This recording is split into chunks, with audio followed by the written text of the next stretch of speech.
Well, it's lovely to meet you. Thank you for taking the time to talk to me Oh today. my God, it's so nice to meet you. I thank you for taking the time to want to talk to me today. Oh my God, are you kidding? I have been a Drag Race fan for since the beginning, and I absolutely loved your run on All Stars 9. Thank you. I Thank was you. for you. I'm like, I love Nina. I was so glad when they announced you being on the show. So Thank you. you're welcome. And you have way to like capitalize on being on this show, bitch, because like you've got so much, and I'm proud. Um, Thank you. First, I need to talk about this EP because I was watching the video for your chronographical. Oh yeah, the chronological order of Drag Race, the very queen. Yes. Yes, I was like watching this because I was in Pirates of Penzance as a child. You said Modern Major General is my jam. You Yes, said I was like, here I we didn't go. know how much I needed this back in my life. I'm like, how long, one, did it take you to figure out the right order? Because obviously it's chronological, but you had to figure it out per season and then record Yeah. it. So we had, I wrote the song with my friend Mark Byers and Markaholic, aka Markaholic. Mark has written like a lot of really great songs.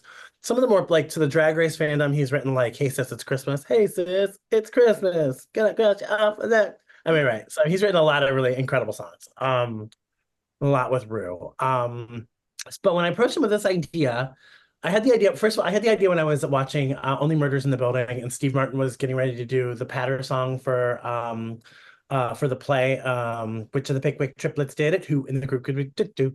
Yeah. So I was getting ready to. So I was watching that, and I was like, oh my God, why isn't there like this like patter song for everyone who's been on All Star or not All Stars, but on Drag Race ever? Like, why isn't there like this song? Why we could do that? And what's the best patter song of all time other than Modern Major General? Mhm. And um, the process was so slow because we were like, oh, we'll do it by an order of elimination. Oh my God, let's not put any rules on it. The only rule that we have is we'll do it by season.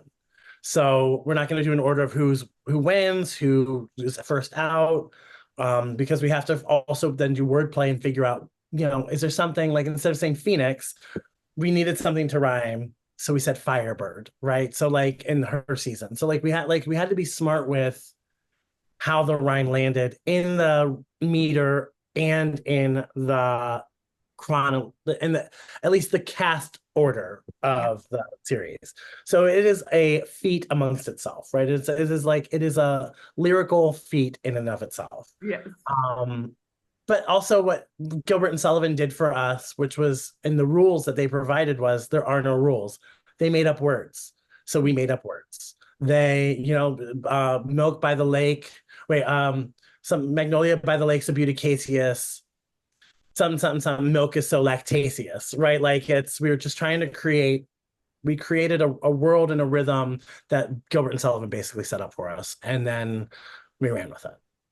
But it's been months in the making. I mean, like I was trying to release it at an announcement day when I was announced, and then it was like we had like the video wasn't like we had to redo like it just wasn't ready. Like we just have to keep like adjusting it. I know this is not right, and like it was so yeah.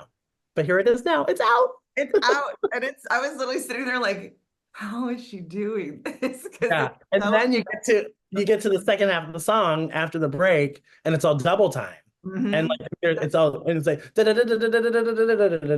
I mean like you have to like there's a record there we recorded all of my sessions and I literally am like pulling my hair out. I mean it's like Please I tell me want there's behind the scenes footage of you just like messing up and then it's watching that's all it is. It's like, oh my God, can I have another take? Can we do it again? Oh no. Like and I'll be like getting ahead of myself. I'll start saying a line for the yeah, yeah.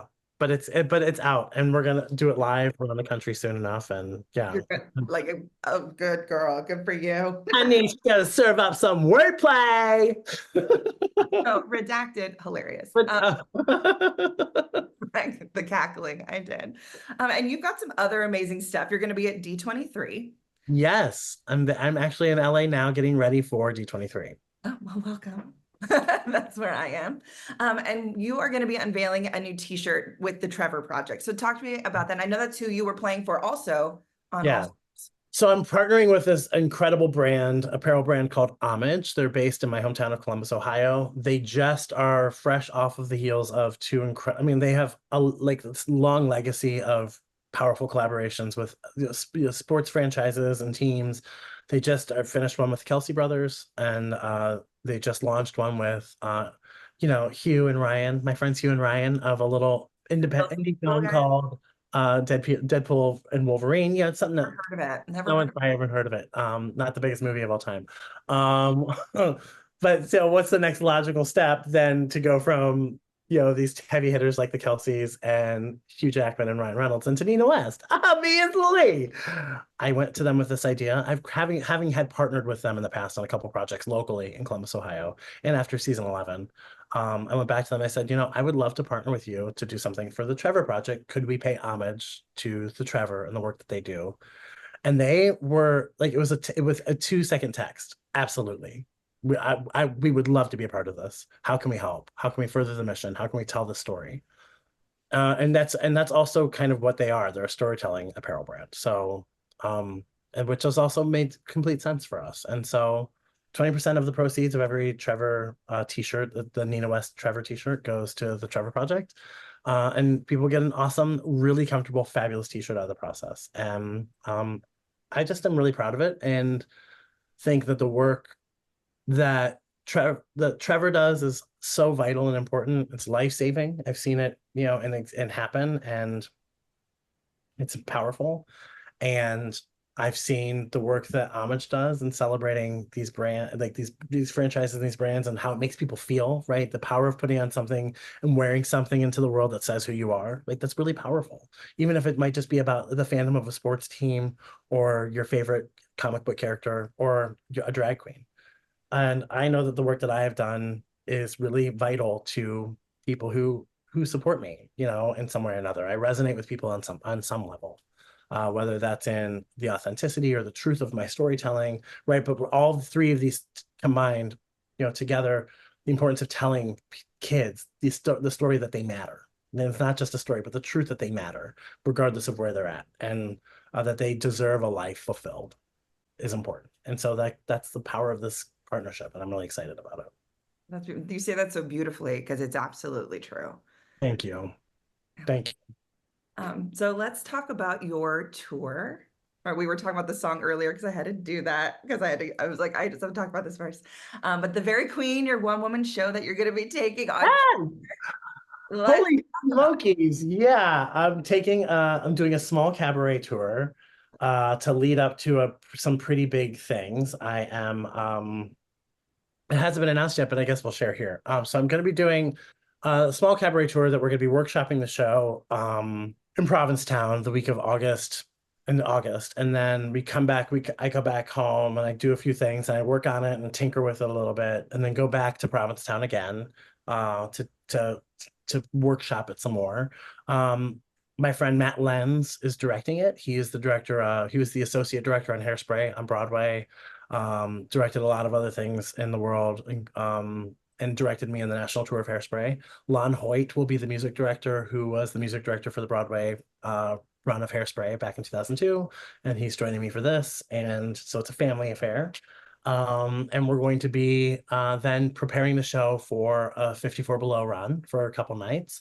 And then I'll have the honor of bringing the show home to Columbus, Ohio, which has not been announced yet because it gets announced in I don't know, it gets announced in August 19th. But I'm telling you, but we get to do the show in Columbus for a few nights, which will be a really big deal before I go on tour for the Christmas tour. To then hopefully springboard this into some more 2025 dates and kind of get the show in a place where it's, where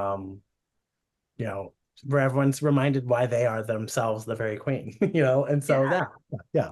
I love bring it to Los Angeles. I'd love to come. That's the hope. I mean, the hope is to have further take of the show. So yeah. I love it. And then because I know you are a very politically minded person. Yeah. We have a lot going on. We are going to be having an election coming up. And I just want to know if you can tell the kids, the youths who might be on the fence about even registering to vote, why it's so important to be politically involved. Yeah, it's I mean, there are a lot of different things that I could say. I know that we live in a really polarizing time. And for anyone who's like trying to figure out why they should register to vote, like if someone doesn't necessarily agree with everything that you want to see have happen, but who's going to be more willing to meet you at the table for the conversation, that's why you need to exercise your vote. That's why you need to register to vote. I know that there are a lot of things that have got us really, really in the trenches on things. Um, but this is a high stakes election that is about a variety of issues. We've seen women lose the right to bodily autonomy. We have seen that's happened already. That has happened already with the overturning of Roe versus Wade.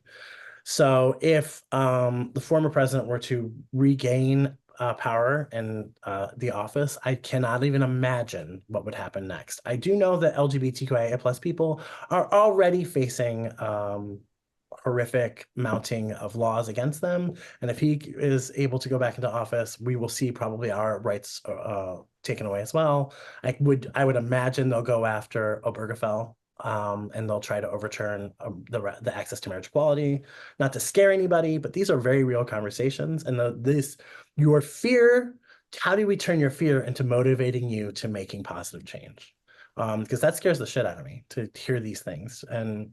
But I'm motivated to make the change, and I'm excited to cast my vote for Kamala Harris, and I'm excited to hopefully encourage people to understand why they should vote for Kamala, and why right now she's a viable choice, and how important that is. And I think I want people to be involved in the process. I want people to be engaged in the process. So if Kamala isn't your person, still show up and vote. Like how important that is, to understand what that right that we have is before that right may be taken away. Um, and I can't believe I said that in in an interview. But that's how I think where we're at. I think that's the kind of conversation that's on those terms. I think we are so here and people are so in their phones and they're like, that's never going to happen. It's never happened. But I didn't think an insurrection would happen. And it happened. And I didn't, there's just a lot of things I didn't think would happen. I never thought I would see the overturning of Roe versus Wade. I just like, it's a talking point. It's never going to gain enough momentum. It's never going to happen. It just won't happen. And it happened.